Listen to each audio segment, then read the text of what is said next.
లని మాజీ కేంద్ర మంత్రి పల్లం రాజు, జిల్లా ఇన్ఛార్జ్ మస్తాన్ వలి, రాష్ట్ర నాయకులు మార్టిన్ లూథర్, మేడా సురేష్ పేర్కొన్నారు. ఇటీవల ఎన్నికైన కాకినాడ జిల్లా అధ్యక్షుడు మాదేపల్లి చిట్టిబాబు, నగర అధ్యక్షులు చెక్క నూకరాజు, రాష్ట్ర జనరల్ సెక్రటరీ శ్రీరామచంద్రమూర్తి, రాష్ట్ర కార్యదర్శి నక్కా సత్యనారాయణ, రాష్ట్ర ఉపాధ్యక్షులు మట్టా శివప్రసాద్లు ప్రమాణ స్వీకారం చేశారు. బాధ్యతలు అప్పగించినందుకు సోనియా గాంధీ, రాహుల్ గాంధీ, షర్మిల సీనియర్ నాయకులకు కృతజ్ఞతలు తెలియజేశారు. 2029 ఎన్నికల్లో రాహుల్ గాంధీని ప్రధానమంత్రిగా చేయడమే లక్ష్యంగా కాంగ్రెస్ శ్రేణులు కదలాలని వ్యక్తులు పేర్కొన్నారు.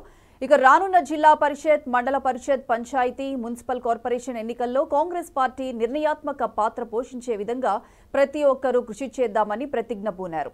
టీడీపీ పరిపాలన చేపట్టి 100 రోజులు దాటినా సామాజిక పెన్షన్ తప్ప మరి ఏ ఇతర పథకం అమలు చేయలేకపోయిందని ధ్వజమెత్తారు.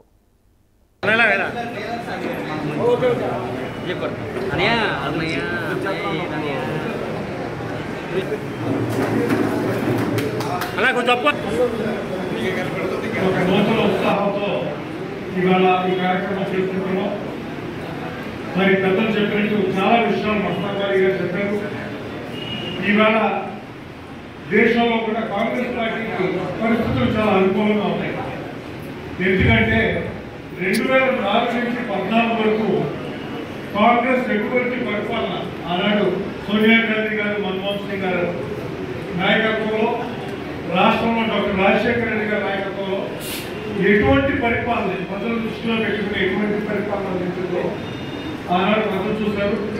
2014 నుంచి 2024 వరకు మోడీ గారి పరిపాలన చూశారు. పోలుస్తున్నారు. విసిగి మొన్న చాలా ఒక సందేశం పంపారు మన జరిగిన పార్లమెంట్ ఎలక్షన్. అలాగే మన పట్టణానికి అధ్యక్షుడు నమ్మకన్నారు మరి నూకరాజు గారికి, సభలో ఉన్న సీనియర్ కాంగ్రెస్ నాయకులకు ఎవరైతే మరి పోటీ చేస్తారో అందరినీ పేరు పేరున